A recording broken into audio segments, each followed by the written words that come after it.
Good morning. I suppose Martin yesterday put it very well, the problem that we are helping to solve today. And Martin says yesterday, where does money go? He said to me, German wants to know where money goes. And that's what we want to know, where the money goes. Which money? That European institutions are trying to put in what security concerns. Because in Europe short of money, what happened?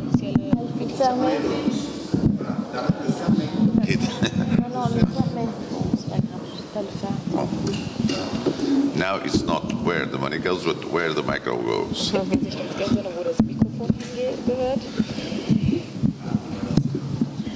Yeah, I don't know if you can help. Emilie, est-ce que we can get a technical person? I don't know how to cut microphones. Take out this from the table. Because it's too... No, they all work. I don't know how to stop them. Just take it away. Yeah, and this one maybe. Okay. Everything okay? So, I suppose this is a question because we're talking about an Europe not in crisis, but at least in an Europe short of money. And after Stockholm, where goes the money from the European Union? It's going to help the prevention policies. It's going to help cities having a role in what prevention concerns. And I suppose, from what I saw when I participated in EFUS, in the Committee of Regions, the Commission Civex, I have the feeling that, again, European institutions are ignoring everything about preventions, are ignoring everything about the cities and the role of the cities in security matters. So, I suppose this is a good time for us to make a statement and to influence our countries, particularly here in Germany, because this Präventionstag could help us to make a statement also that can be heard by the European institutions and the new elected people in May. And the new governance can perhaps change a little bit. Because what happens, and you know it very well as technicals and politicians, when we make a mistake and when we want to find a solution and we put the money in the wrong solution, there are two problems, because we lost time and we lost money that we could put in a direct direction, or in a correct direction. So, today our debate will be about influencing the European Communion to have good policies in what prevention is about. So, I hope that we can make a statement. Martin already said it. We are going to make an open letter after the debate. That open letter will reflect what we think about the questions here in the table. And one of the main conclusions, I hope, will be what Martin has already said. In Europe, we need an observatory that make, well, a common language to us all. Because when we talk about crime, there is a different perception of crime in every country. When we talk about everything in what security concerns, we have many languages. Each country has a language. As a lawyer, I know it very well. So, one of the things that we need, I suppose with more accuracy, is someone, an institute, no matter a European institute, that makes a common language. And then to make statistics and to follow up of the various policies that we can have. Because if we believe that prevention is better than repression, and we all here believe in that, that must be shown every time Why? Because normally when we must do a policy, for the political decision is better to make something that is huge, big, can be seen. And in what security concerns normally, huge, big is police, is repression. And we know for our experience that the better way is to do the opposite. It means it's a long-term work, but it's a long-term work that gives us results. So I'm not going to anticipate the debate because someone put me in a panel to be, for the first time, panelist in a team, I suppose, of Stockholm. So I'm going to give further my opinion. Now, this debate will have 4 moments, or 3 and the plus. One is the state of the art in matter of security. Then the add value of changing experience between cities.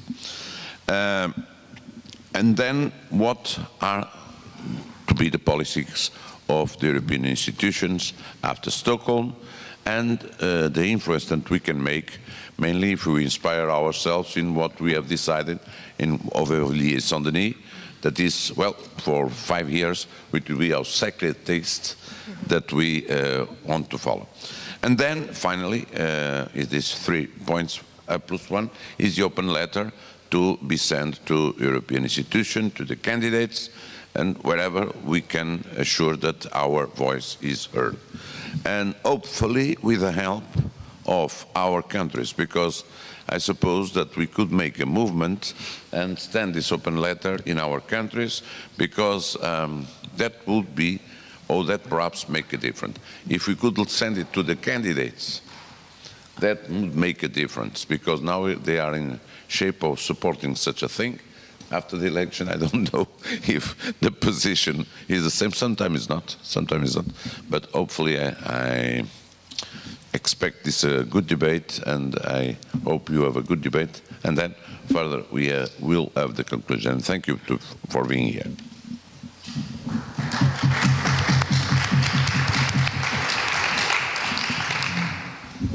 Thank you very much, Mr. President. We're going to start with a little bit of a few minutes late, so I'll try to catch up on time, to present the EU landscape and sort of give you a broad framework and overview of the time frame and the institutional context we're talking about.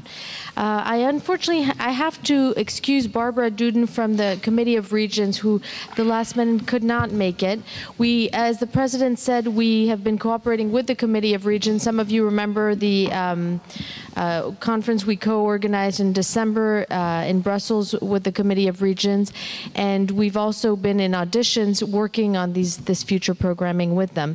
But we're very happy to have Cyril Springveld from the Dutch Ministry of Internal Affairs and of Security and Justice, who is here representing not only the Dutch Ministry but also the informal network on organized crime in the EU. And he will say a few words about this European... Ah, no, c'est bon? About this work. I'd like to, even though it's extremely rude to speak before my guest, I'd like to maybe start by giving you a very broad sort of institutional framework about what we're talking about this 2014-2020 institutional framework. It's somewhat institutional and dry, but I'm hoping I can give you this very quickly broad framework overview, and then Cyril can maybe react and give you a more qualitative perspective from this EU group. So just very quickly, I'd like to go over, the 2014 European elections that we have in a couple of weeks, what the EU actually is, its role in the areas of justice and home affairs, which are our areas, the policy framework from Tampere, The Hague, Stockholm, and then the next step, which was this next step that we're discussing now, and the EU budget, because as the President said, a lot of you are interested to know also where the money is going, because in many cases that's a revelation of political priorities. So on these European elections that we are taking place just in a couple of weekends, it's just a small reminder about the importance of these elections. I think all of us have been are somewhat surprised still and disappointed to see how little interest it creates within the population. A lot of us have had municipal elections recently. The European Parliament elections are hugely important because it's the only directly elected EU body. So people spend a lot of time complaining about the European Union. This is obviously the best opportunity people could have to share their voices and have their voices heard through this weekend.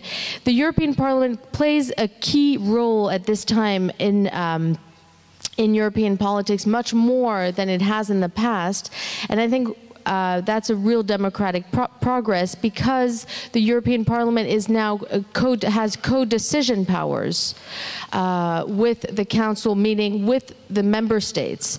So the body that's directly elected by citizens is getting much more of a voice alongside the member states. And I think that's something that could motivate potentially people to get involved, meaning, for instance, that for the first time, the European Commission president is going to, the president of the European Commission is going to be chosen according to the votes of the European Parliament. So that's why we had a discussion yesterday in this group about presentations from Martin Schulz and other candidates.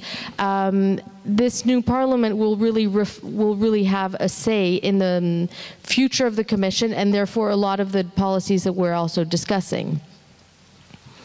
The European Commission will obviously come in place, and I think most of you are very familiar already with the Commission, but just a reminder that member states will propose commissioner each. There'll be 28 commissioners. We now have a separate commissioner for home affairs and a separate one for justice, and presumably that will stay the same way. And the Commission is responsible for proposing legislation and also implementing decisions. So basically the Commission is the body that we at our level would most interact with, and maybe we can go back on that later, with this interaction between the Council, which represent the states, the member states, and the Commission, which is actually the implementing and which helps all of us, for instance, work together on a lot of the EU cooperation projects. So all of the cooperation projects I will present in a minute are run by this executive body, which is the Commission. The Lisbon Treaty in 2009 was sort of key for us because it really integrated the area of freedom, security, and justice as part of the functioning of the European Union. So it recognized the role of the EU in securing the ambition and the responsibility of the EU in securing an area of freedom, security, and justice as a key responsibility. And it also underscored the shared competence between EU and member states, meaning the principle that member states do not exercise competence when the Union has done so, so that there's a division of responsibilities and a division of powers. And you see in this little scheme there that the Commission has this executive function, but also the role of proposing legislation. The Lisbon Treaty institutionalized this and underscored the importance of the security and justice and liberty responsibility for the Union, and set up programs in very operational functions. Tampere in Finland was the first program that some of you might remember. The Hague was the second phase. Stockholm was the latest. These programs are those that set the sort of political guidelines with very concrete action plans. So that's the translation of long negotiations, of many discussions that are currently taking place, and then that set the policy framework for the 4 or 5 years to come in the areas of civil liberties, security, and justice. So when we refer to Stockholm, we're referring to what came after these other programs and what served as the political and sort of policy framework. We're now obviously coming to the end of this Stockholm program. I think we had already in this assembly discussed the Stockholm program. The priorities of the Stockholm program, as you see, of an open and safe Europe that protects citizens, a protective Europe again, an access of Europe to the global age, a dynamic and protective and global migratory policies are all objectives, I think, or priorities that we can agree with. We had regretted at the time the lack of recognition already of the role of local bodies, not only local authorities, but also civil society, a lack of a recognition. I think that's one of the things that we can still regret. We also we can recognize some of the results that were achieved. Obviously, a lot of focus, a very strong focus on migration issues, but in a very administrative and maybe focus on asylum, rewriting the rules of asylum and implementation also mostly focused on the fight against terrorism. I think some of what needs to be, and this is a very, very quick summary of some of the discussions that have been taking place at the European level on what is left from the program or what we think could have been developed further is the preventative aspect, the idea of focusing more on integration of migrants and maybe on co-development rather than simply border control and reinforcing agencies and member states' action on that level. So the focus, the management of migratory flows has been somewhat limited, in our opinion, as well as the taking into account the preventative aspect. Right now, the time is no longer really to take stock of Stockholm, but rather to look to the future. And I think that's what all of the institutions are doing. You have here a timeline, which is interesting to show the legislative process, but very quickly, the President mentioned that we had been audited as the European Forum, and the President represented all of you at different auditions at the Committee of Regions, at the Council of Members, this General Secretariat of the Council of Member States as well. They are in. Each institution is building up a proposition, a suggestion, and this new post-Stockholm program, the so-called post-Stockholm program, is currently being prepared in a way by each agency.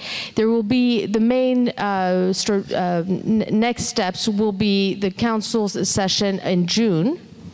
And after many different communications, both by the Commission and by different agents, bodies like the Committee of Regions, which is meant to represent local and regional authorities, by the Parliament, there will be a discussion of the post-Stockholm program in June, and a new draft of a new program that will take its place for 2015.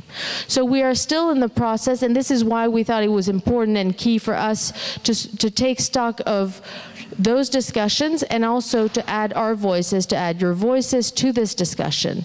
It's not a totally rigid process, but as you see, it is a time-sensitive issue in the sense that we hope that the election, we hope you'll take into account both the importance of the European elections to give a political direction to the Parliament, and therefore a political direction to the Parliament. This year will give a political direction to the Commission.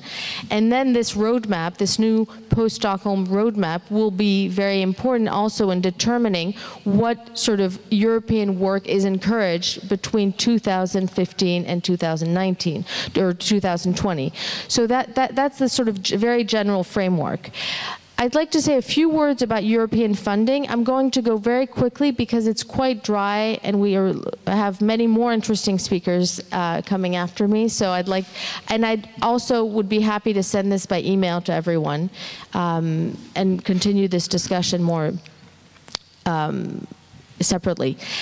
The Europe 2020 also is the general strategy that the Commission has approved that is EU strategies for growth for so-called smart, sustainable, and inclusive growth. So the objectives you'll see are employment, research and development, climate change, education, and the fight against poverty and exclusion. This is the very general budget that's already been approved, disconnected for the general budget of the EU, and you'll see that what might interest all of us here is included under the smart and inclusive growth aspect with programs like Erasmus, which are the higher education training, and Horizon 2020 programs, which we discussed yesterday, which Horizon 2020 is the research part, which is interesting to a lot of us. Also, 2% of this budget dedicated to security and citizenship, which includes the citizen security and justice programs that obviously are of particular interest to us. The other area that's of interest to us is the EU's regional and cohesion policy with a large budget that is indirect funding, meaning it's mostly goes through states. And there are five different structural and investment funds, but I'm not going to go into each detail. I think what's important is that you note that these regional development fund, the European Social Fund, which many of you are working with, I think in your different regions and cities, and the Cohesion Fund, amount to 1/3 of the EU's global budget. So I think it's also important to remember that while we can regret sometimes that crime prevention per se, for instance, does not get enough funding, I think it's important, and I think we should, of course, continue to fight for more funding where we believe. I think it's still important to note that 1/3 of the EU's global budget is going to regional development, to European Social Fund, which funds a lot of vocational training, a lot of activities, and to the Cohesion Fund. And a lot of these programs are what are targeted towards unskilled, younger migrants, et cetera, so a lot of the issues that are also contributing to building more cohesive and safer societies. So very quickly, what's new in 2014, actually, I'm not going to go into what's new in the Regional Development Fund because that's too much detail. What is new concerning opportunities for direct financing, meaning financing that you and you as cities or the EFUS as an organization can apply to? Erasmus 20, Horizon 2020 I mentioned, and these different funds.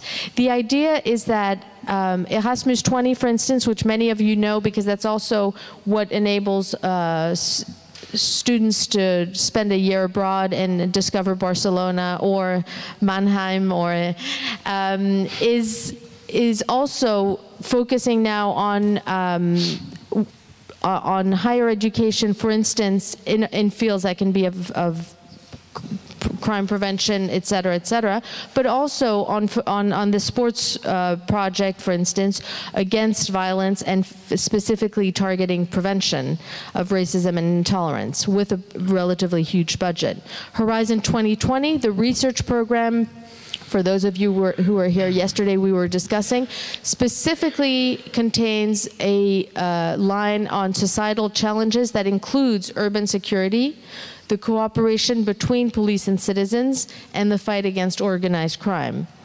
One of the priorities of Horizon 2020 is developing and supporting research in that field, but also creating links between the research and the end users, meaning the policymakers, meaning the organizations, people who are actually benefiting from the research. So I think this is of great interest to all of us because it's very much the idea is focusing on partnerships in research, public-private, but also partnerships with end users and civil society, and having very applied research that can benefit very directly.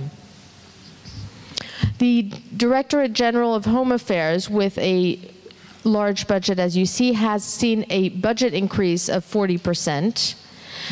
Some of the progress that I think I'll be thankful for is a simpler, there's a strong focus on making programs simpler, of having a reduced number of programs, which means some fewer call for proposals. So we'll also have to be vigilant about that, because it's both good news because there's less, probably, hopefully less paperwork, that's the idea, maybe fewer opportunities also to apply for projects. So and also an interesting focus on external policy. So I think that's something that that we noted that we're interested is creating a better synergy between what the EU is doing internally on security and home affairs, and what it's promoting outside its borders. So we talked about the cooperation projects that the European Forum, for instance, is doing in Latin America. We're supporting different governments in their citizen security policy, home affairs. The idea is to create better synergies between those external policies and what we're doing within our own borders, which I think is very interesting. And with this internal security fund, which will be our main instrument, the implementation of the internal EU security strategy. The Justice Directorate also focuses, the new version will focus on having simpler programs, hopefully less, fewer and simpler programming. And also that justice includes justice, rights and citizenship, and the fight against drugs. I'm sorry to be rushing through this, but I'm very conscious of time, and we have to be, and we can come back to any details. The idea of the Rights and Citizenship Program is to focus on the promotion of a European citizenship, and I think that's a very important program for us as a European organization, because oftentimes it's a bit of a vague concept what the European citizenship can mean, and sometimes it's just a campaign of making people feel European. But I think we've received, actually the European Forum has received funding from this very line, because it embodies a very concrete idea of the European citizenship through local authorities. It'll also be promoting gender equality and non-discrimination, and all of the programs that we've worked with in Daphne, for instance, on violence against children, as well as the protection of personal data. All of these are topics that we've already worked with. So the Europe for Citizens program that I mentioned is very much focused on democratic engagement and civic participation, and should be interesting to some of our initiatives, like the Sharing the Manifesto, which received support through this program in the past. Oh, I'm sorry, I didn't.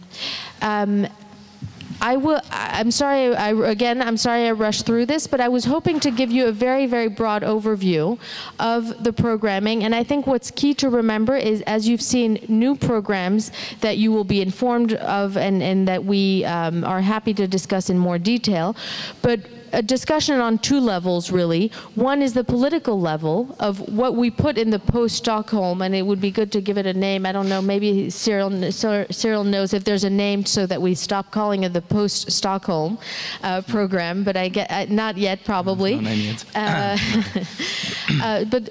So there's a political policy discussion in the post-Stockholm, and then there's programs that have already been approved by the previous legislature. These programs that have already been approved, that I mentioned, Horizon 2020, Erasmus, etc., and the new programs are going to start anytime now, this year, while the political discussion is still ongoing. So there's a bit of a disconnect there that I think is interesting to note also. And it's very normal, and all of you know this in your administrations as well, that there's sometimes a disconnect between the administration and the political level. These programs have been approved by, of course, democratically by the previous legislature, but hopefully the political discussion that is still ongoing and that will be embodied by the document of the post-Stockholm agenda can still help shape the priorities that are given within the programs. So I think there's still room. Some of us were wondering, you know, if all of these programs are already decided, is there still room for discussion? What are we discussing? I think there is still room for giving a priority to this or that aspect, for there are different ways of treating the same issue, and there are different perspectives. So I think the policy orientation that will come out of the elections in June, and therefore also of the post-Stockholm agenda, still matter very much. They will help shape what is given a priority within these very broad envelopes that I just mentioned. So I'd like now to ask Cyril Springfeld to both give us his maybe comment on some of the issues that I've just pointed out, but mostly give us his perspective from the Dutch Ministry of Security and Justice and from this EU informal network on organized crime. Okay, before I start, I will make sure you can actually see my presentation as well.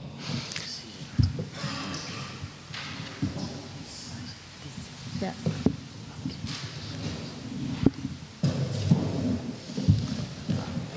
Would you like me to? No, that's okay. I do it myself. Okay.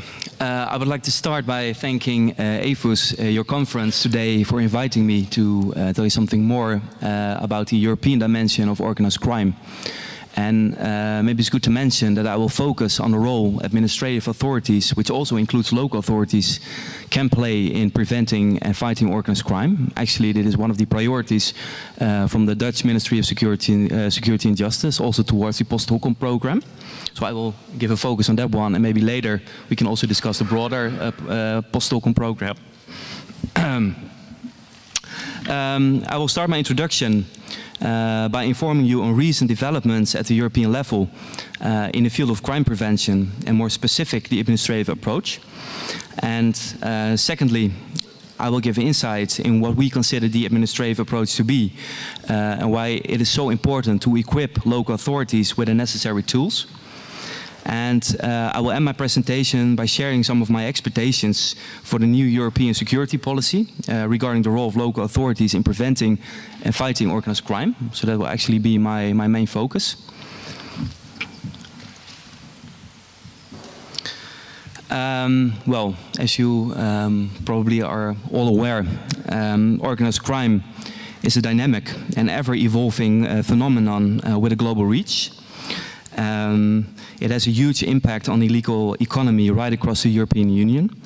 And it is estimated by Europol that over 3,600 of organized crime groups are active in the European Union.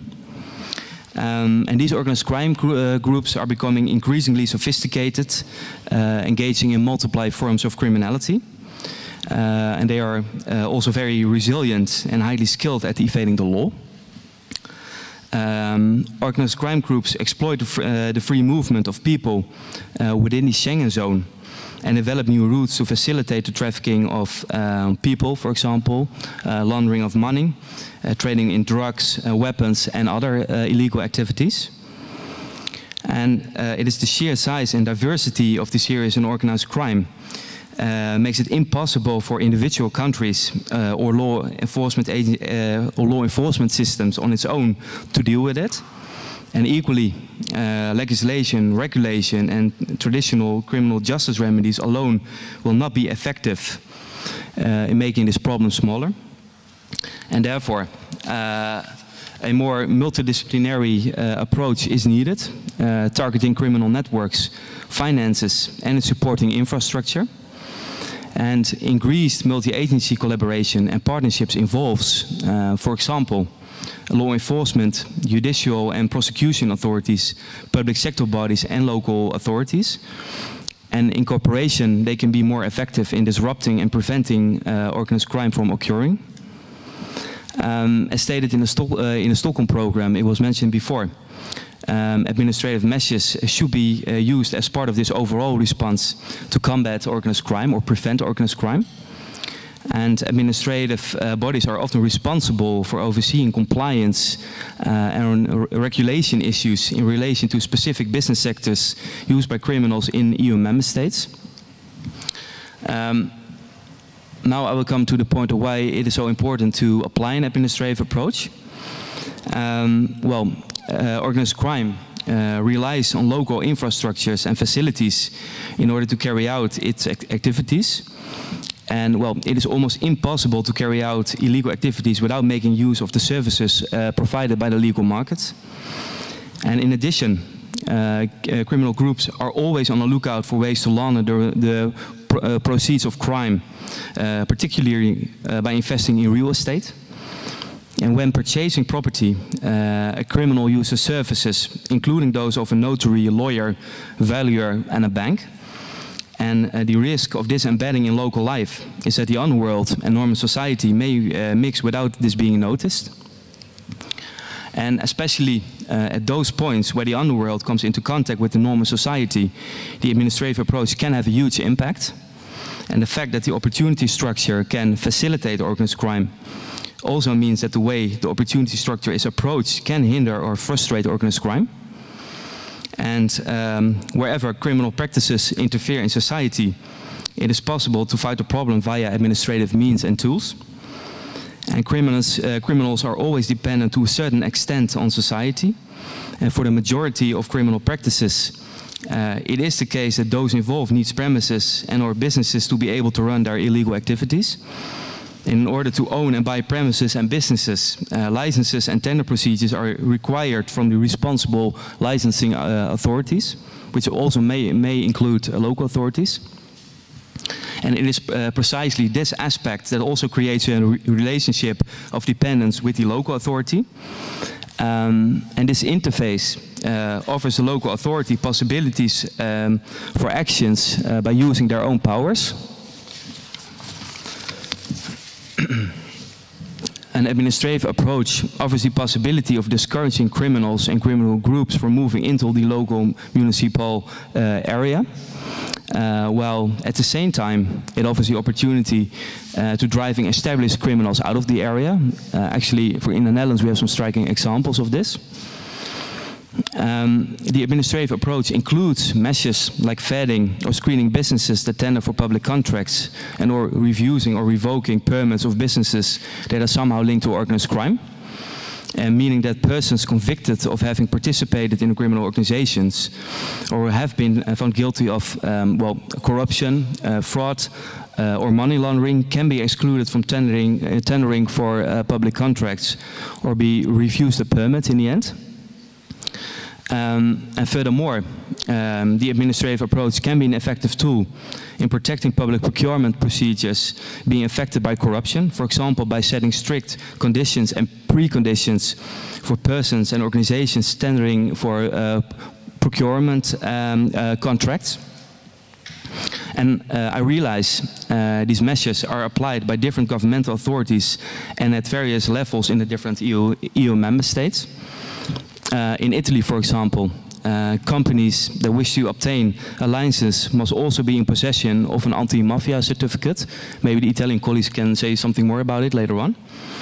And in the Netherlands, the so-called BIBOP Act provides the legal basis for local authorities to screen the criminal background of the applicants' business partners, but also their finances. And in the Dutch practice, we have seen that a well-organized and embedded administrative approach can result in the long term in an effective, preventive local authority policy. And applicants from criminal networks will be more reluctant about applying for licenses and grants. And in addition, the administrative approach contributes to an integrated approach to tackling criminal practices, where each stakeholder takes his own responsibility. So it's not only the administrative authorities, I would like to stress that one, it's also, of course, the public prosecution officers, police departments that act under criminal law who still have their role. So it's a supplement to the criminal law approach. Now I will come to the state of play at the European level.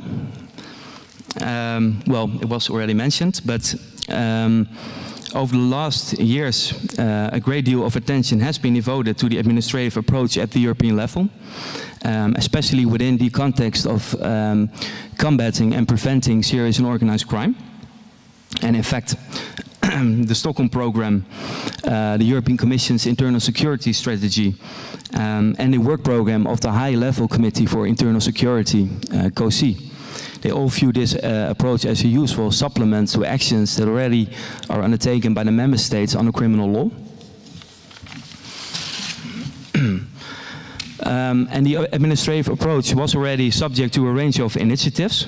Among them, the delivery of 2 EU handbooks on complementary approaches to combat serious and organized crime, but also the establishment of the EU network of contact points on the administrative approach, which is called the informal network. This network, consisting of all 28 member states, but also Europol, Eurojust and the European Commission, has been given the task to establish a basis for administrative cooperation within the Justice and Home Affairs framework, and actually in addition to the already existing policing cooperation and judicial cooperation at the European level. Furthermore, the network is tasked to propose new initiatives in developing administrative measures to the Council for Justice and Home Affairs.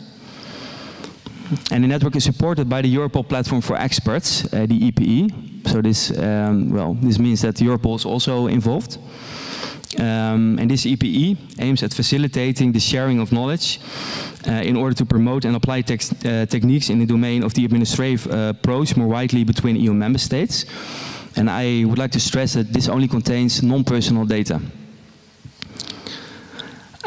Since 2011, both EU Working Party Jean Val and the High-Level Committee for Internal Security, COSI, have been actively involved in setting the further course for the administrative approach for the years to come, including linking the activities of the informal network to the EU policy cycle priorities.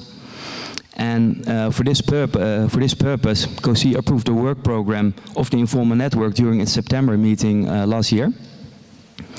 Now I will give you some concrete examples of the projects that are carried out under the wings of the informal network.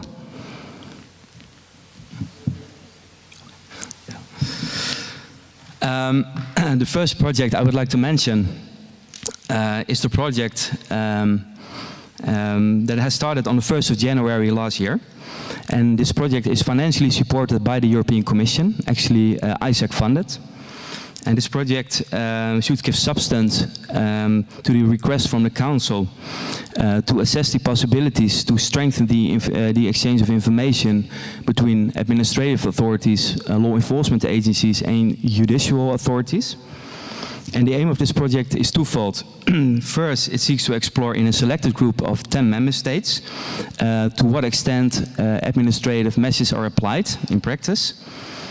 And maybe it's good to mention the countries that are involved in the study. It is the Netherlands, the UK, Sweden, Belgium, France, Italy, Germany, Spain, the Czech Republic and Poland.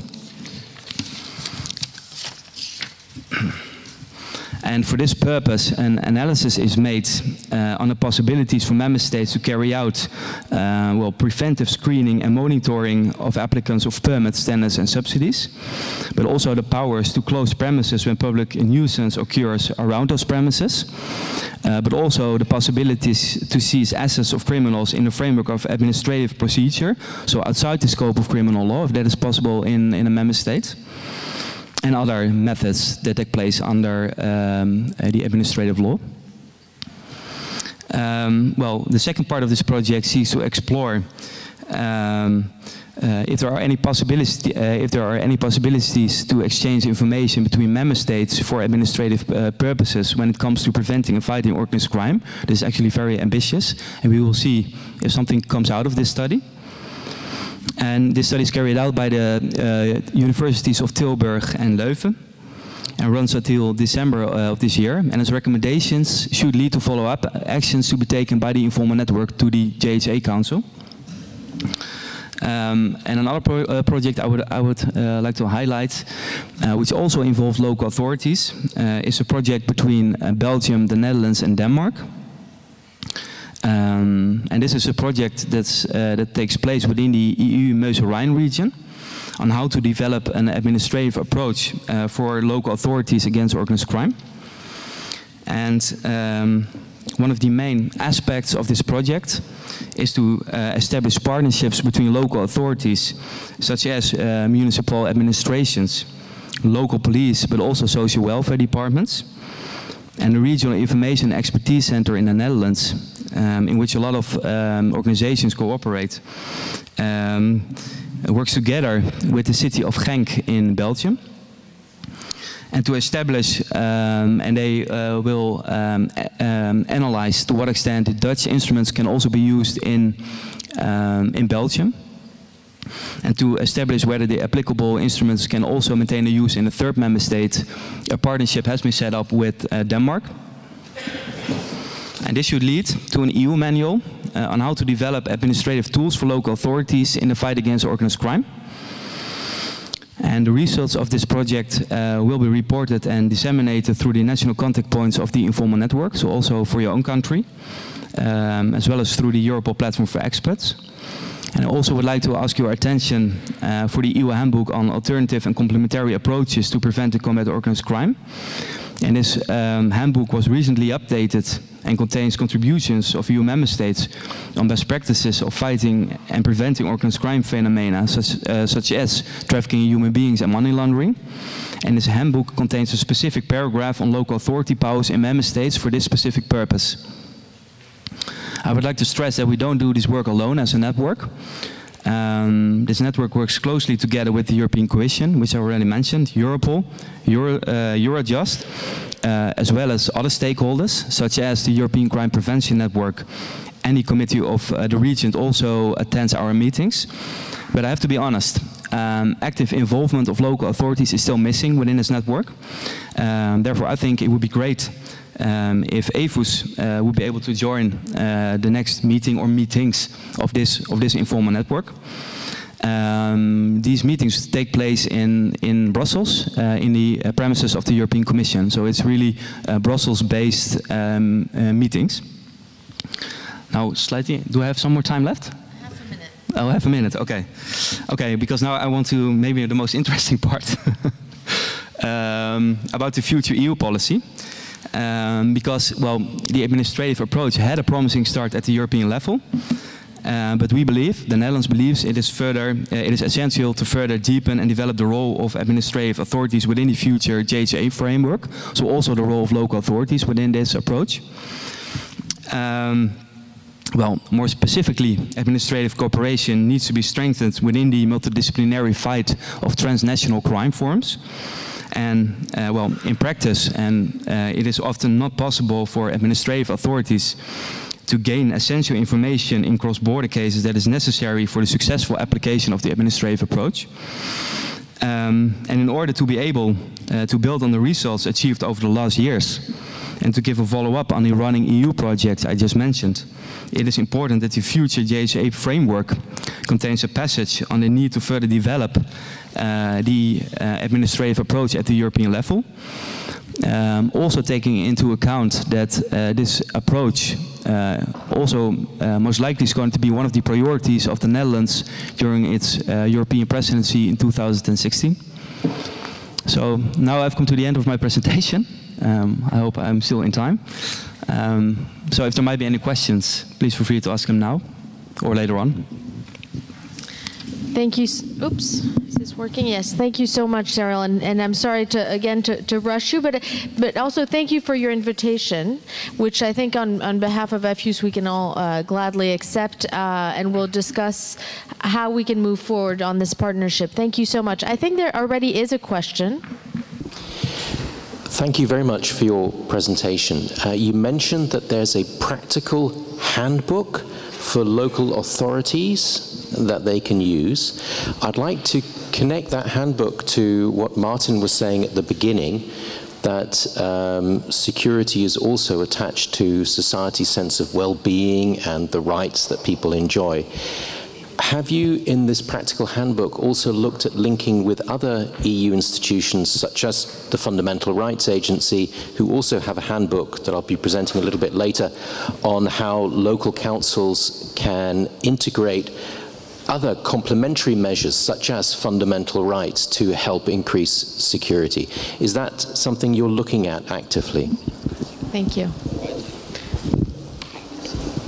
I think in the interest of time, let's... Okay, okay. Thank you. I will start by trying to answer your question.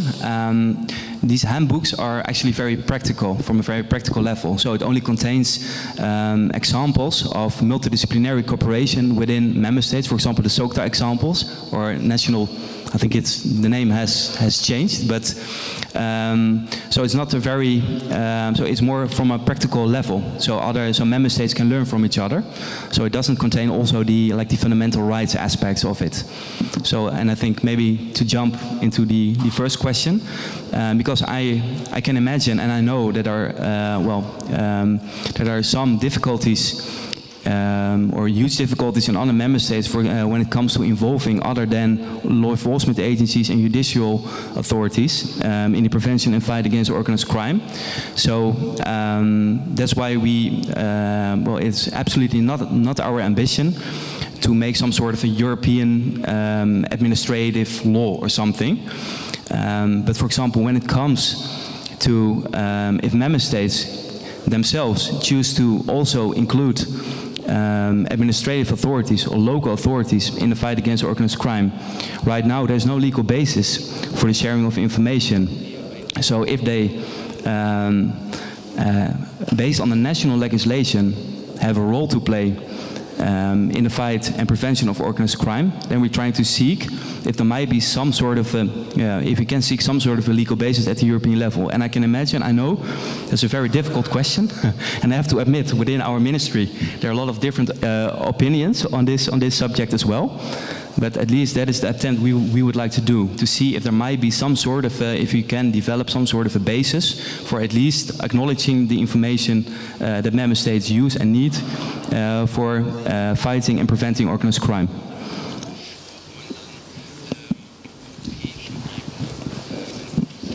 I hope that answers your question a little bit.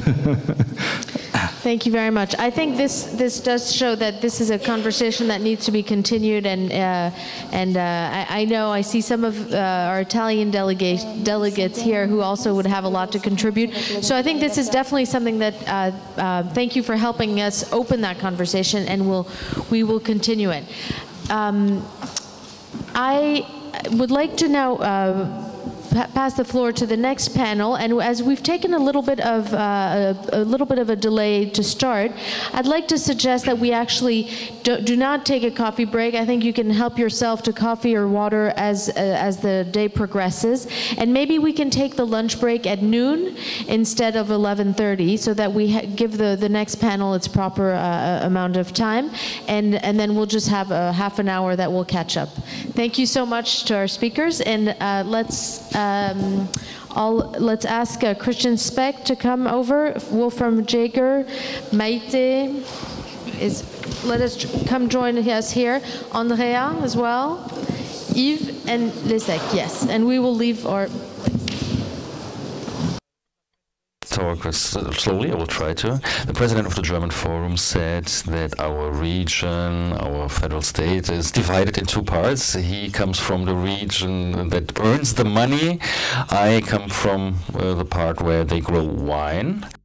People like to live and enjoy life. My name is Christian Specht. Deputy Mayor of the city of Mannheim, not only responsible for the order, but also for the finances of the city, and therefore I can answer you quite well why I personally am committed to EFUS and work for EFUS, because I think that is money that is very well invested, that we can, as cities in Europe, invest in order to participate in this wonderful network, especially participate in the experience gathered in this network.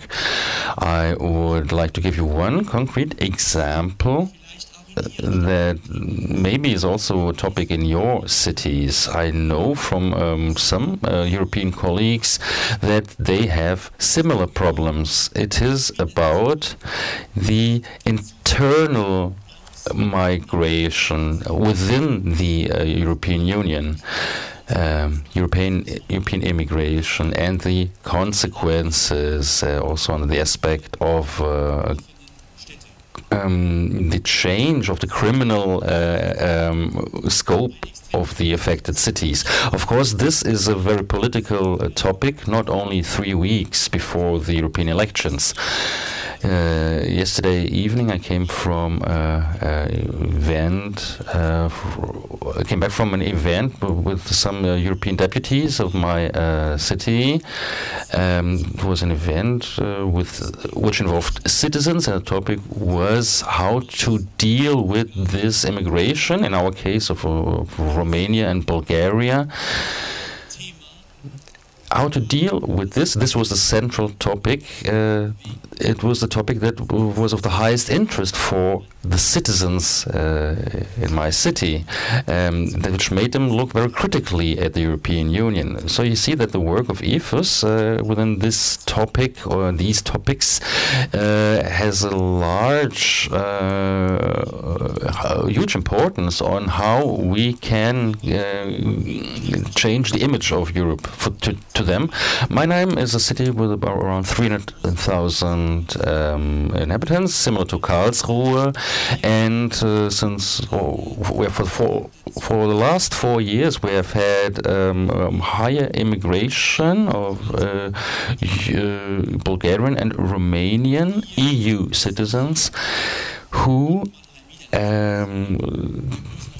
start to live in Mannheim. It's between 8,000 and 9,000 people.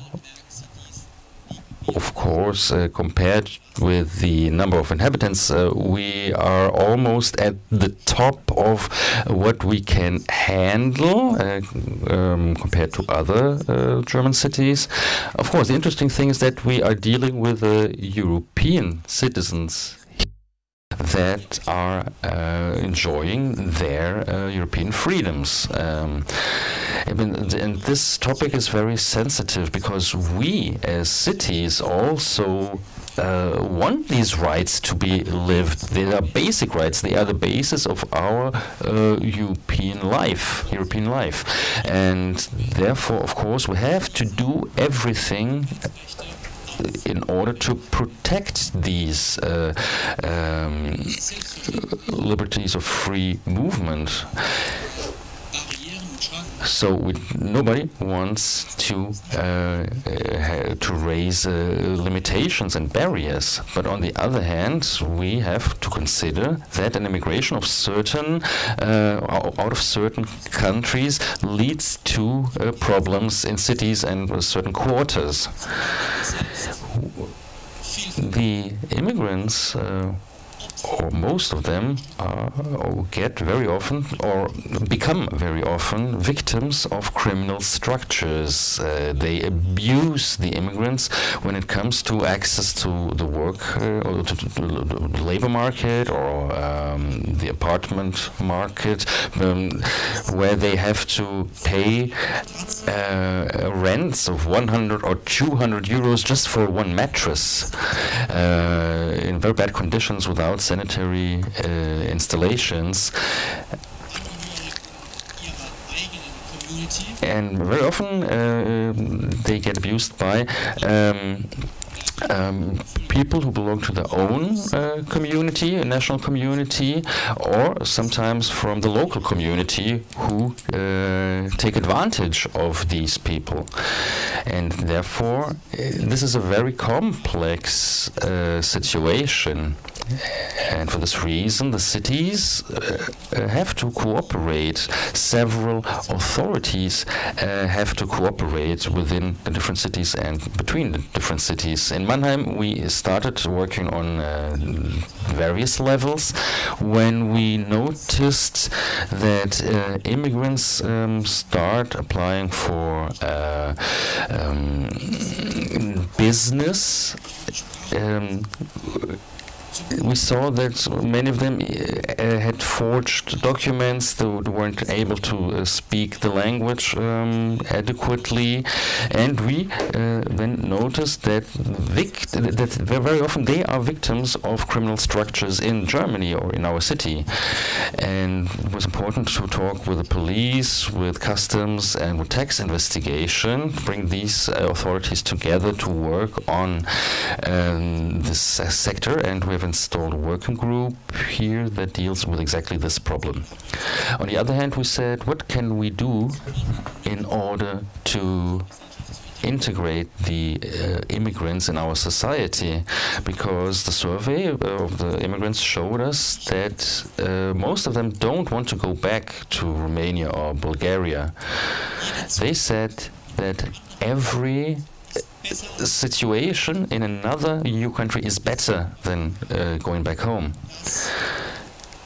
And it made clear to us that besides repression, the fight of this crime, we also have to go into the offense.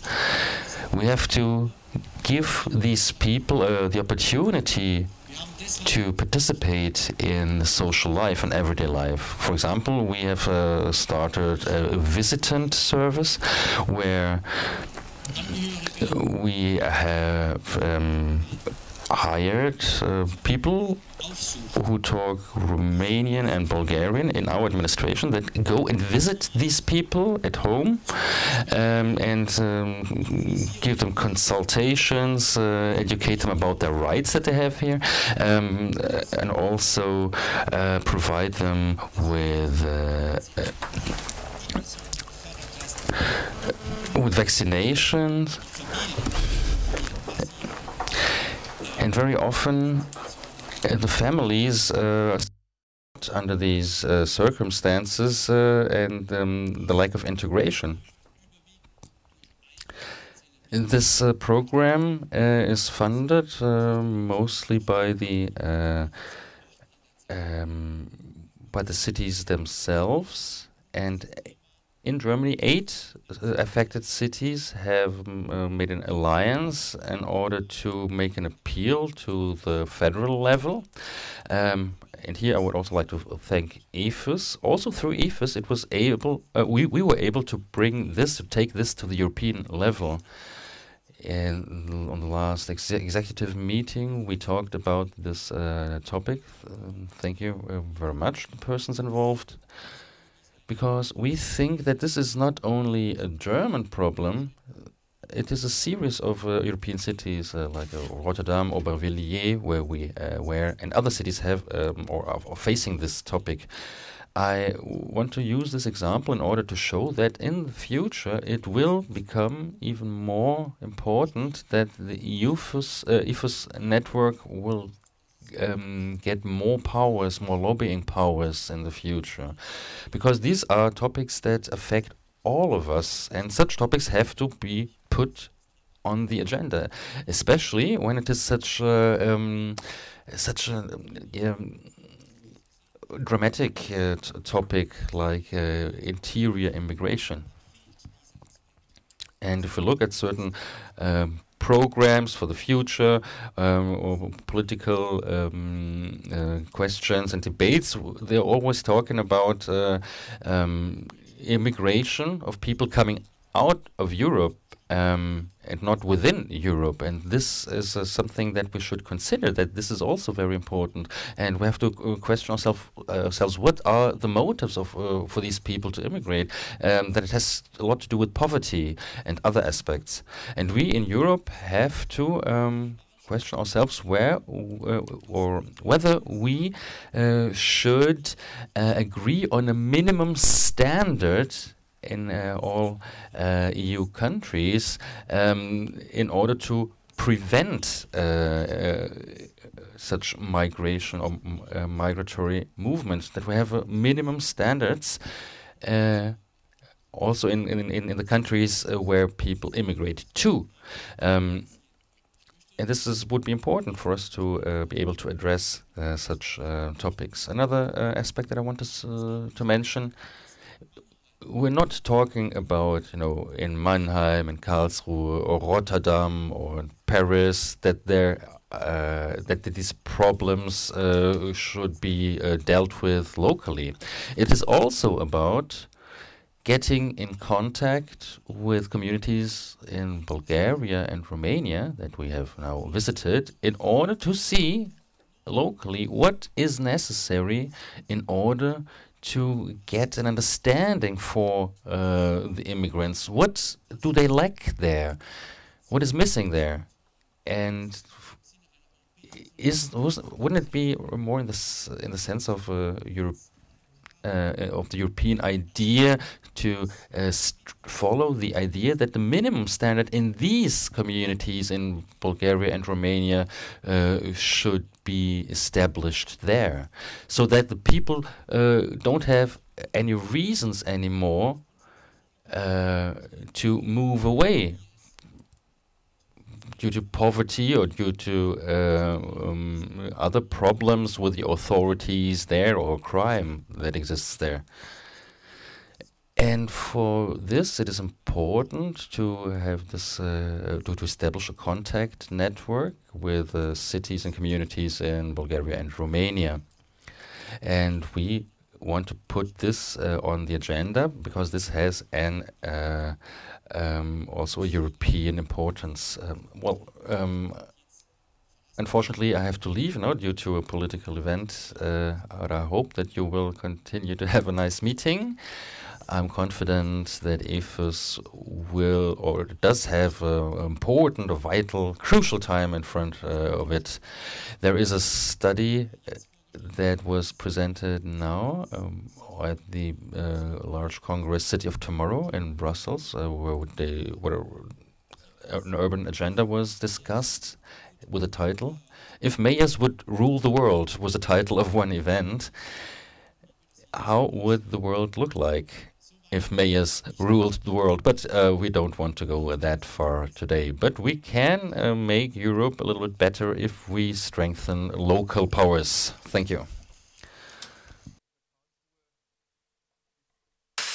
Karlsruhe is the organizes this Congress, but is not yet member of EFUS, because we're determined to become a member.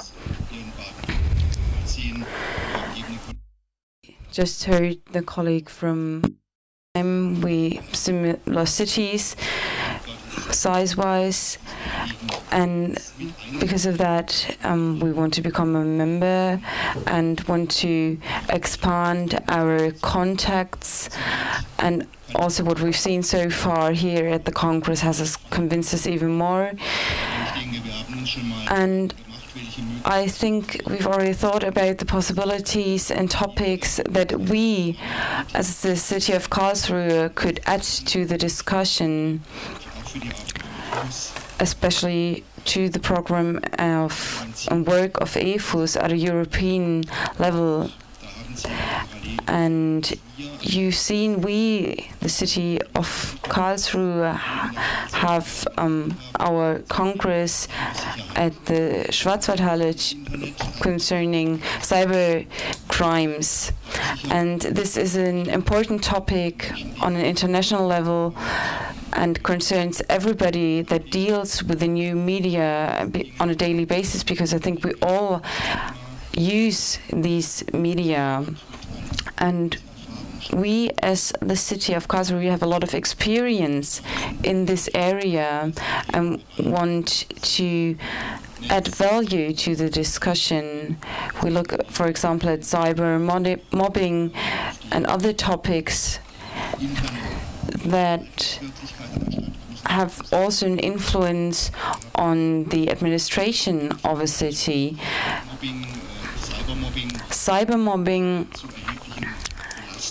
can put a strain on our staff in the administration. And I think this concerns all cities and administrative agencies.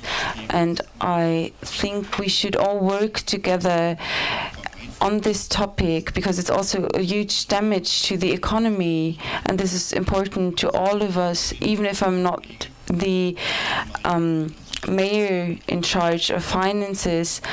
I'm still convinced that we also should think about the financing and the funding. In the last couple of months, we've looked here in Karlsruhe at the topic of municipality risk management And this means we as a community need to be aware that we have to look on a daily basis what we can do in the preventive area and how we can react. And in Germany, we have the experience of damages at huge events and meetings at around maybe like 100,000 people, and these big events where a lot of people were problems because of bad organization, and there were organizational problems because they didn't have a look at the details. And not only the local situation was influenced, but also a lot of people have suffered from these situations. And I think this is a problem that concerns all cities in Europe, and we should exchange our experiences, and we could discuss together. And all the cities that wants to participate, we need to look at preventive measures. We've already heard about the subject of migration, and Martin Schreier also looked at poverty. We in Karlsruhe, we have the problem of a special prostitution, and it's registered, almost so-called registered prostitution. So women from Bulgaria and Romania, they act as business women, so they don't have someone who forces them to prostitute themselves, but they themselves work for themselves, and they spread all over the city, and we have no protection zones. And the citizens can't understand why this is happening. And I think this is also very interesting on a European level. And I think also the topic of migration, internal migration, is really, really important. And we should work together to find solutions in this area. There are many topics, and we as a city want to share our experiences and benefit from the fact that we can also hear about the experiences from other cities and try to have this best practice goal so that we can create a common platform where we can share everything. Thank you.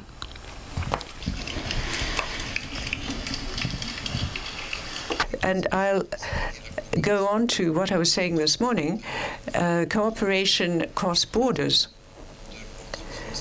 particularly between France and Belgium.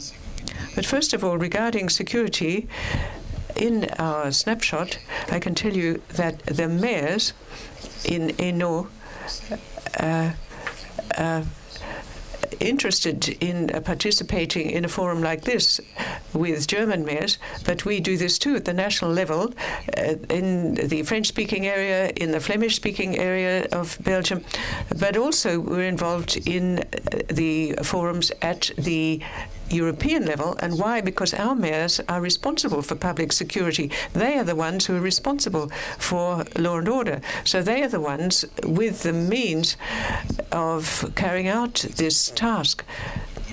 They are competent with respect to dealings with the police, because, as you know, in the Belgium police organization, which was reformed after the sad affair of Dutroux, abuse of children, it was the case that local zones of police were set up. Both the big cities and the smaller towns have a grouping of police zones, so they're very well organized. And we have 30 police zones, and 30,000 politicians come from the federal police. We have local police and federal police, and these forces are complementary.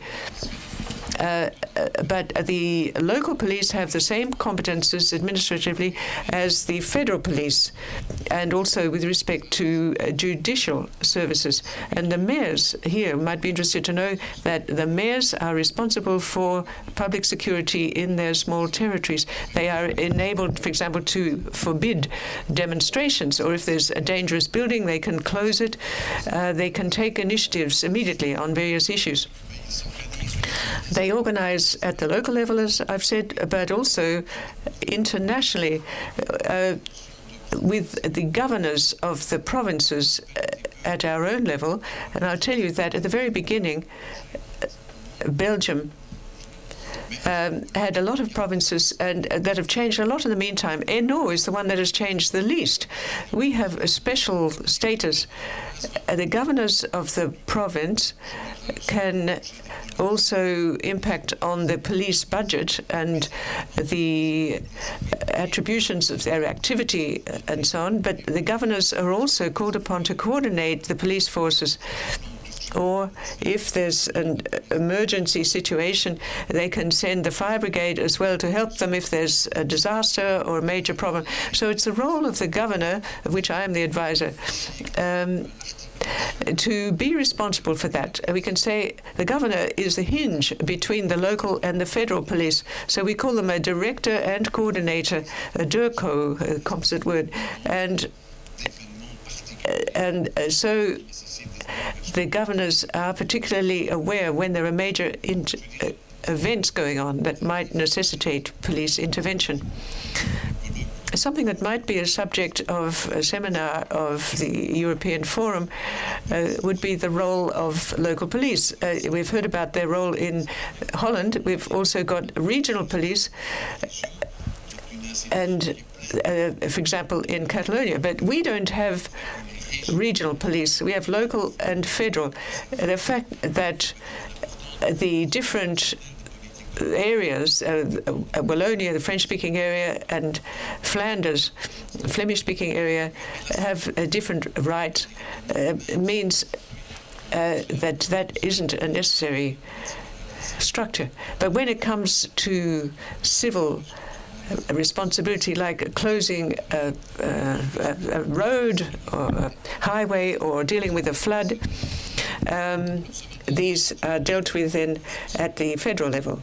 But one thing I'd like to say is about the Franco-Belgian cross-border cooperation. I think in a general sense, at the moment, we can say we don't really belong to just one country. We can say that the catchment area for risks is often cross-border. And we have two major programs financed by the European Union. One is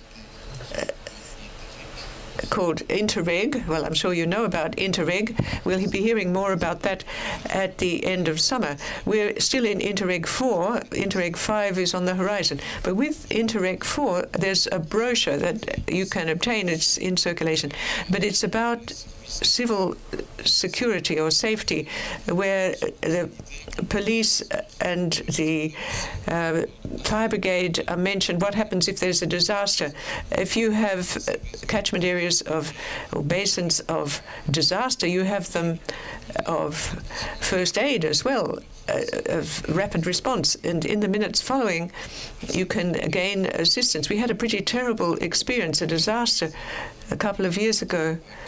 In fact, 10 years ago, in 2004, where a company exploded and we needed French support. So their emergency troops and forces arrived very fast. That made us more effective in dealing with this. Because if you have a shortage of fire brigade vehicles or ambulances and so on, you can call on them. And that way, at the provincial level, we can get backup. And this is now institutionalized, but in a very flexible way. So civil security and police roles are well coordinated across border.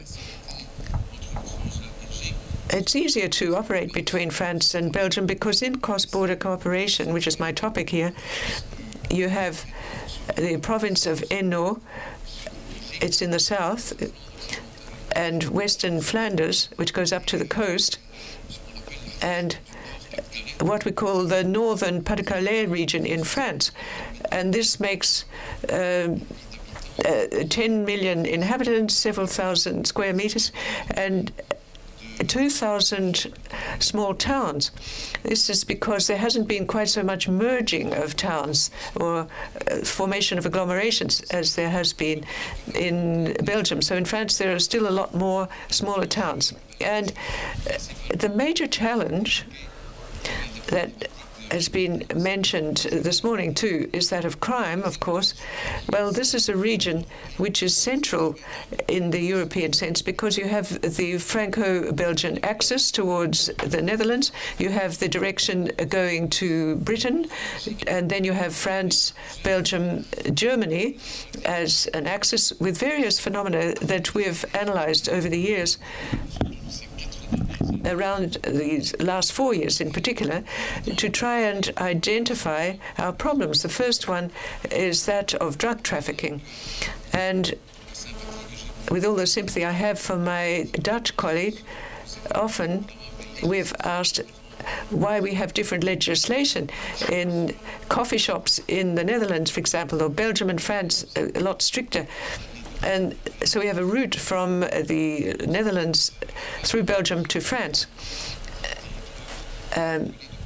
Antwerp is an area in Belgium where synthetic drugs are produced, and Limburg, which was mentioned, is also an area which is linked with drug crime. And then there's feedback regarding the drug trafficking going to the south, the Mediterranean basin, Spain, for example, Portugal. There's trafficking down there too. So all of this is a major question that has been raised as a priority in cross-border cooperation. A second question is that of human trafficking. In Germany, our legislation regarding prostitution at the moment, and France has started thinking about this too, going beyond that, is the activities organized autonomously by certain prostitutes, a whole lot of different questions arising. And the Belgian frontier is known as being attractive for sex trade. And it is felt that there is no risk for the client there, and that's why it's attractive. So people go from France to Belgium for that reason. And the organization of human trafficking is another big issue. The Bulgarians, the Kosovars, the Romanians, is the desire to get to Britain because they know a bit of English. And there they're not checked. You don't have to have an ID card there. So whole lorryfuls of people pass through Belgium, packed with candidates for working in Britain. They're not authorized on the continent, but they want to go to Britain. And there's a question of money laundering, of course, for these illegal hand workers who come from just about everywhere. And as I say, the general destination is Britain. Another thing that the police have detected is dealing in stolen cars towards Eastern Europe. And sometimes they have whole catalogs about this. You can see what's on offer and where they can be sold in France or Belgium, for example. And another worrying thing for a year now has been arms traffic and trade. These are heavy arms that are often recycled by military coming back from Eastern Europe. But you know, Belgium is a country that produces arms. We have a large arms production, so there's a lot of theft in that area. And today, we've seen a number of anecdotes where, in the press, where we've seen there's been a use of the arms illegally. Now, Belgium is in the cooperation of states, of course, but often at the cross-border level, the smaller level. And the Schengen agreements, of course, are very familiar. In 2001, the Interior Minister signed an agreement of cooperation. These were at the European level, which were revived last year in March. Manuel Valls became the Prime Minister of France, as you know, and Madame Wig, the Prime Minister of Belgium, signed these agreements. We're far from being on top of all these things. Why? I think it's because possibly we haven't fully taken account of the situation of the cities, and that is often the person or the representative who's missing the discussions. And for example, we are aware of the fact that gangs move around from Mons to Dunkirk, for example, in Belgium, and these sorts of things are not dealt with in the intergovernmental agreements in Europe. Unfortunately, the local authorities or the local councillors in France and Belgium get mad when they see these sorts of things happening, and they don't have enough agreements with the other countries to get a grip on them. And also there's the phenomena of disruptions, for example, flare gas and all these things you have at big music festivals, and frequently it leads to fires or difficulties. And then breaking and entering. We've had so much burglary around the borders, and people breaking into people's homes or stealing cars. All these sorts of practices are rife, and they've got worse. And in this field, it has shown to be very important that we work on these issues far more. The questions of law and order I've mentioned, the questions of big sports events and keeping order there too.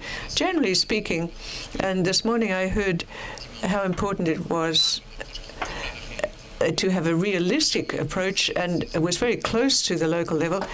I have to stress, though, that national agreements have their importance too, but they have given an unsatisfactory response, unfortunately, to the problems encountered by the local authorities. And that's why the governor of Hainaut and the governor of Western Flanders meet regularly to stress this fact. Now coming to the basin of cross-border crime I was talking about, it's important to collect statistics and analyses from the judicial services and to have more discussions at the public level in the cities so that there can be a greater analysis of the territory when it comes to the activities of these criminal factors. If you look at, it seems to be in Belgium, we get the feeling sometimes that we are hunting ground for French criminals, and I believe the French think the same when it comes to some drug dealers down there that have come through Belgium. A field that is very protected is having mixed patrols of police. This has worked very well with French and Belgian police that work across the border. The French authorities didn't want that at the beginning. They didn't like the fact, for example, that the Belgian police are armed. The French are not. We sent unarmed Belgians, but it didn't work. And now this sort of thing has been corrected. And with respect to international judicial problems, on the Belgian side, for example, a city which saw a French police car across the border without being checked, the French said, "We are not going to follow anything. We just want to catch people in the act." So it's very important to agree your policy and how you're going to operate, what rules you follow in the police. a lot of attention has been put on the intervention of the public prosecutor's office in Douai in France, or in Furnes or Mons, cities in Belgium. Why? Because now we have mixed French and Belgian customs officers, and we've also detached special officers. In Lille, we have Belgian officers and we have French police officers operating in our cities. And we have a common police station, which is in Tournai, which is near the border, with 30 police, and it is working round the clock to transfer information to the mixed patrols. And there are radio systems, walkie-talkie in case of major events. And at the moment, we hope to have a crime observatory. We're working on this at the moment so that the basin of crime between France and Belgium can be better studied and x-rayed, as it were. So perhaps I could leave it at that, or maybe 1 minute, if you don't mind. I think we can be very pleased that the evaluation of these agreements between the nations that I was talking about have re-stressed again the role of local and regional authorities when it comes to the debate and the tackling of crime at the local level, because it's not a question just of the police or just of the courts. It's a matter of prevention as well, which the local authorities can get involved in. Look at the discotheques, for example, checking on alcoholism, there, binge drinking, or big concerts, or the testing of products in the socio-medical field. The Netherlands is further away, of course, but people sell them and go from festival to festival with chemical drugs. And now a good Franco-Belgian neighborhood committee is being set up, good neighborhood between these two countries. And a mayor who's also involved in the EFUS Forum reminded me recently about that and the role of the cities. So I think that we've made a fine start. But when you talk about building Europe, I think that the idea of cross-border cooperation is very important. It was mentioned this morning between Belgium, Denmark, and the Netherlands as well. I think this can only increase in Europe if we get closer to the citizens. And these are important points. And I think we've achieved quite a bit in our cross-border strategies. But just a slight fly in the ointment, we're going to have the European elections next weekend. Oh, sorry, that's the topic afterwards. Okay. I have a whole lot of other questions that could be dealt with in that framework too. But it's certainly this kind of meeting here that has to be encouraged, so the local authorities can be drawn in vigorously in building a Europe without borders when it comes to security, because security has no borders, and fighting crime should have no borders as well. And the basins of risk and crime have to be defined, and we will have to continue with certain projects there.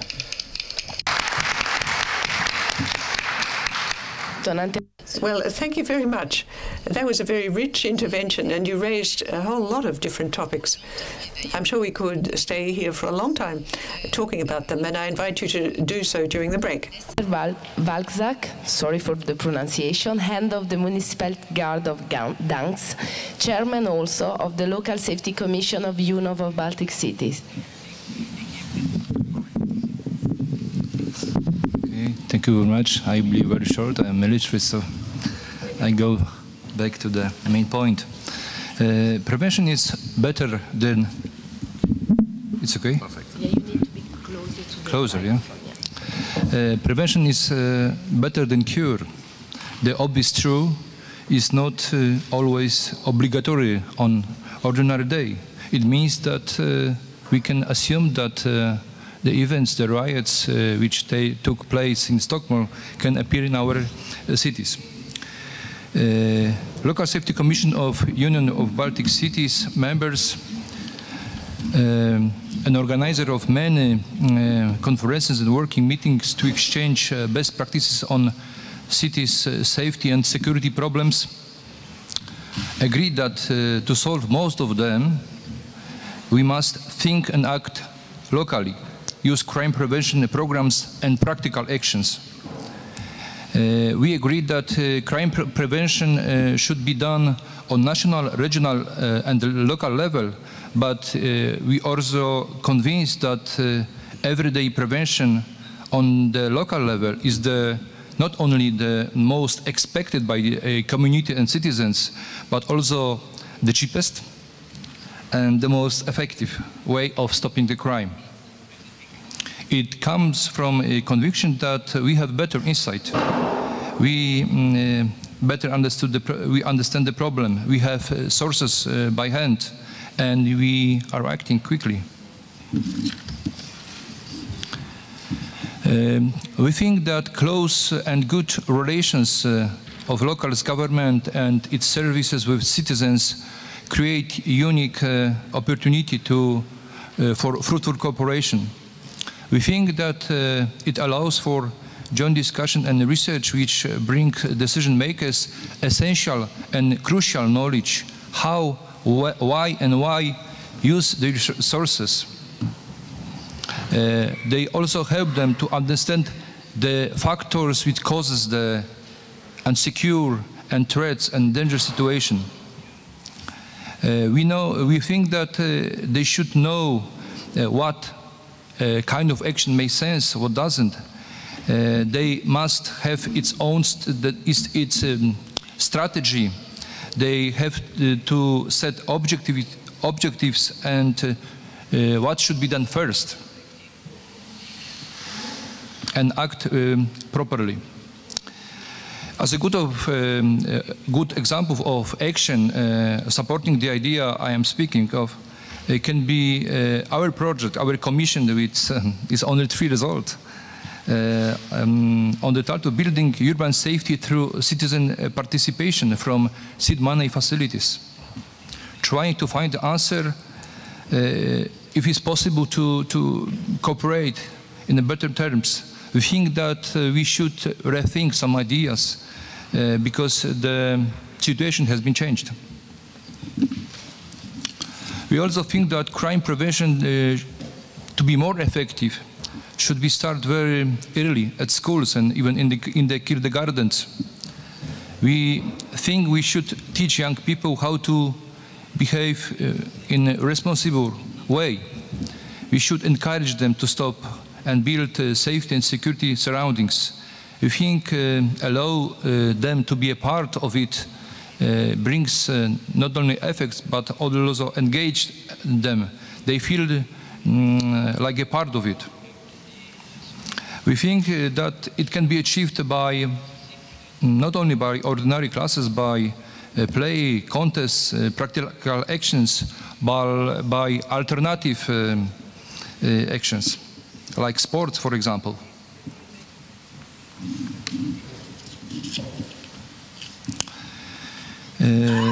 We, among UBC members, we also think that we should create a database of practical experience.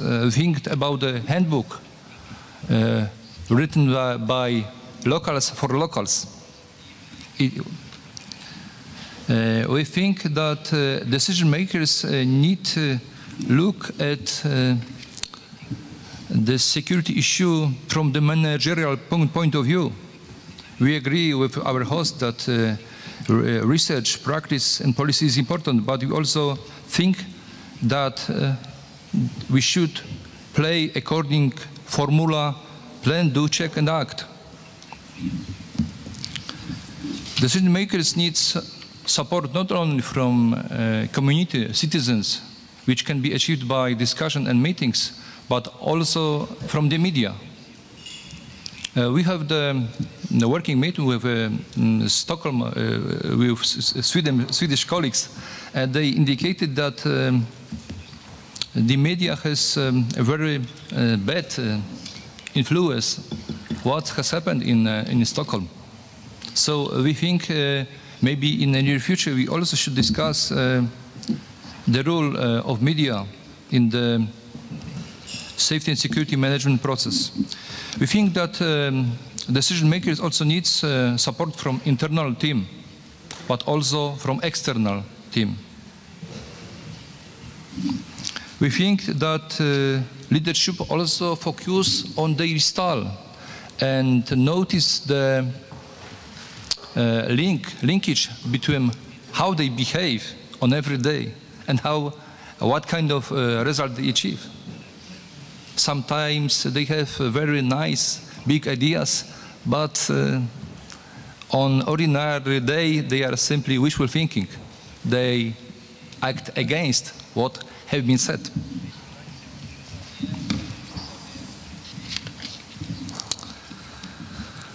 As I mentioned, I am former military. As a lieutenant commander, I would like to say that to win the war with crime, we should win the battle first.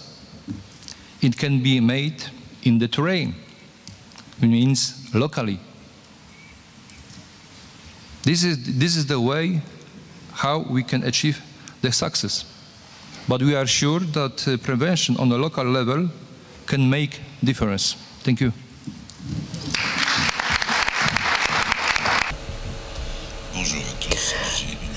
Good morning, everybody. I've got a question. I think it's to all the participants. Meta spoke about something that's very important to us, and that is participation. Everybody talks about participation, of course, the participation of the citizens. And I'd like to know from everybody here, what is your opinion?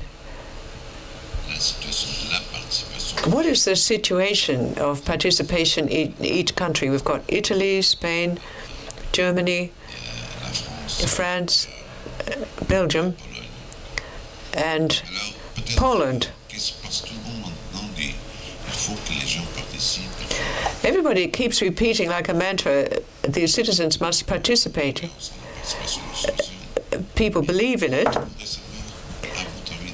but I'd like to know to what extent it really works. Going beyond all the speeches, are the citizens really active and involved in the states and cities? Thanks very much. I would rather collect all the questions and then give each panelist the right of reply. Maria, you mentioned in your presentation that there are more private companies in the security area, and that I was wondering what are they exactly doing? Because they are complementary on the police, and in which area do they work?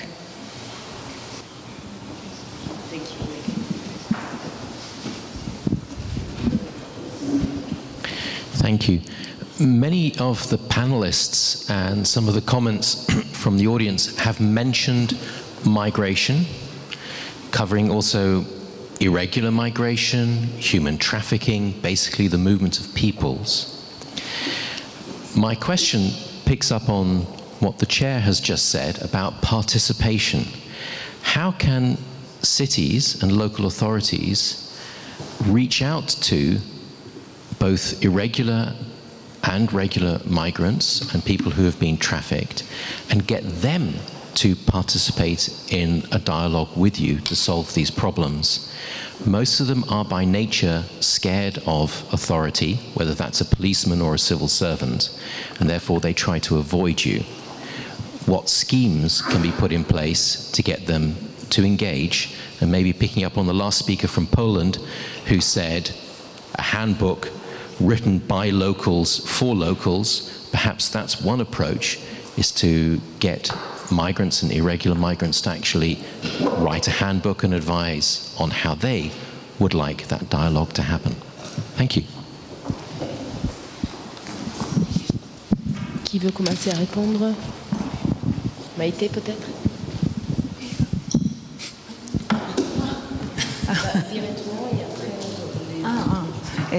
Parfait.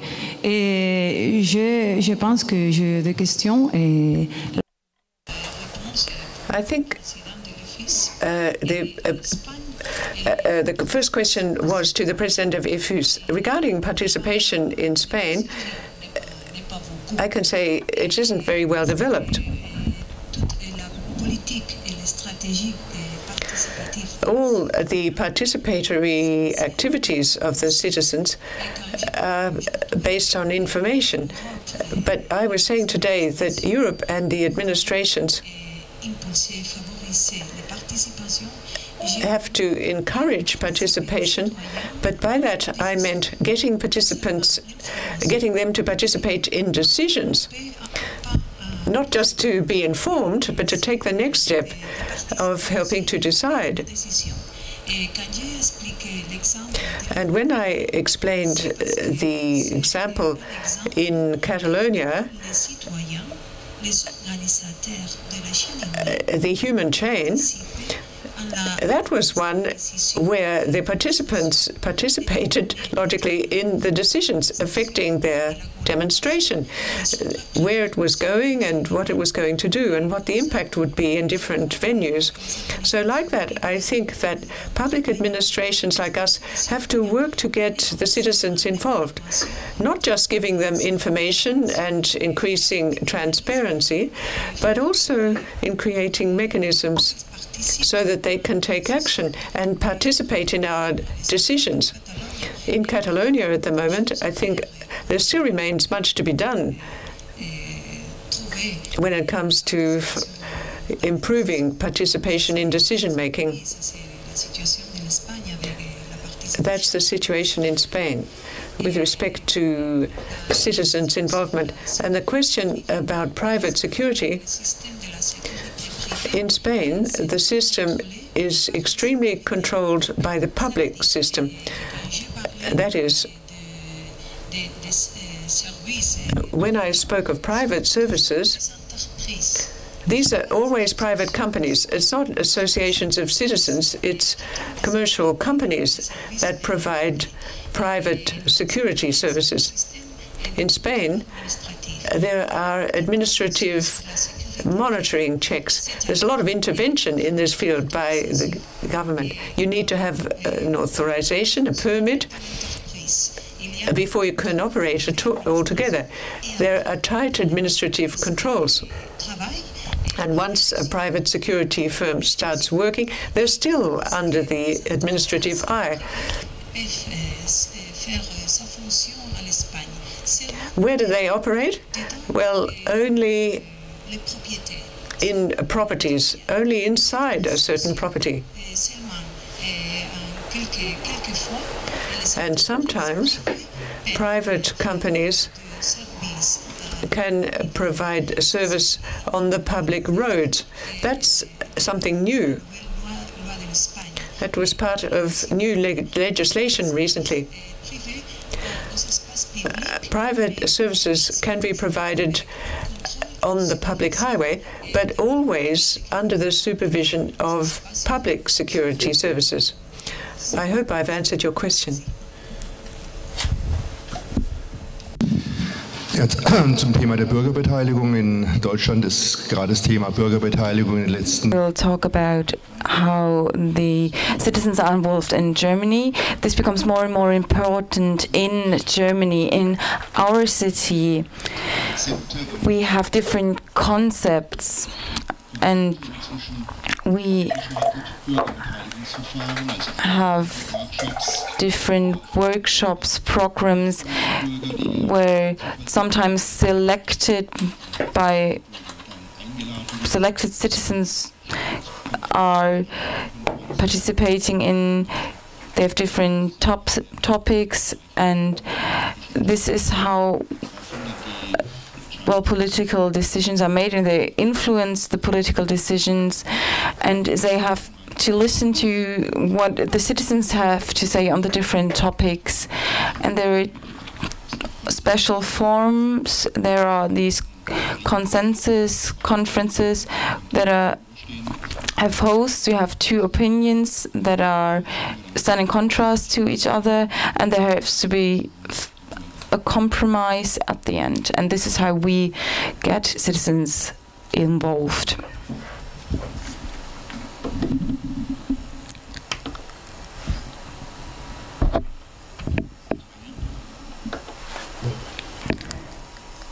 Es gibt gerade wieder ein. The speaker is not speaking into the mic. Would you mind pushing the mic in front of him? Thank you very much. Well, in Belgium, we can say that the citizens have a role as helping to produce security. That's true.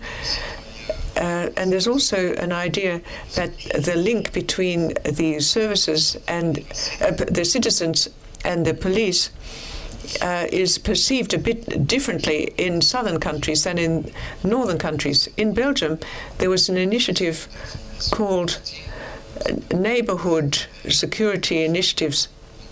That was the wish of certain small towns or districts where there was a lack of police, or people didn't feel that the police were doing much. So the idea came that the citizens could be responsible for neighborhood surveillance, neighborhood watch, passing on information, for example. Some of them thought they were sheriffs. They rather overestimated their importance. But today, with the 200 networks of this kind, neighborhood watch groups, about 180 are in the north of the country, and only about 10 in the French-speaking southern part of the country. So there's a mismatch in the relationships between the citizens and the police. In France, it's different again. When the police are involved in big events, for example, around the independence of a country, there were a huge number of events, and the police were almost militarized. And we see that if the police get involved in operations like class or town twinnings, that's a minor kind of activity. But I think the perception of the police in any case is a bit ideological. We're no longer in a society where there is automatically an idea to cooperate in questions of security, and that's an issue in Belgium. But another point is that the key spaces to get the public involved is at the local authority. That's quite clear, because the mayors and the councillors are closest to them. Well, in Belgium, we constantly appeal to the local authorities and their role. At the same time, though, the federal state is tending to do away with policies of social security. People are expelled into unemployment, and it's the local authority that has to come up with alternative programs for them and doesn't necessarily have the means. So it's clear the police are having to confront more and more problems at the moment, and they do jobs of gendarme, and also there are criminal police, there are prison police, and there are different things. And the local authorities that are affected by the crisis are having to take an interest in all these issues more than before. And I think it's not easy to give an answer to the question about private security, for example. You gave the example of Spain. We have lots of such structures as well. There are guards around certain properties, or a certain surveillance of the public domain organized by private companies. We didn't want these private security firms to take on too much, and that's why they are highly surveyed themselves. Thank you. In Gdańsk, participation is not also an empty words. To be more concrete, we, local authority, organize meeting with citizens of chosen districts of our city. Even today, on 5 p.m., we have a meeting. Together, a local authority services, sometimes even from national level, but obviously local level, and some experts to discuss the district problems. At the end of the meeting, we create a list of the tasks, problems which expected to be solved. We not treat them like a list of wishes. We try to do our best to solve the problem. Additionally, I would like to add that every district has its representatives. They have its budget. They know by face policemen who are responsible for their district. They cooperate. They, let's say, they organize even a sports event to be known, to be seen as a supportive tool person.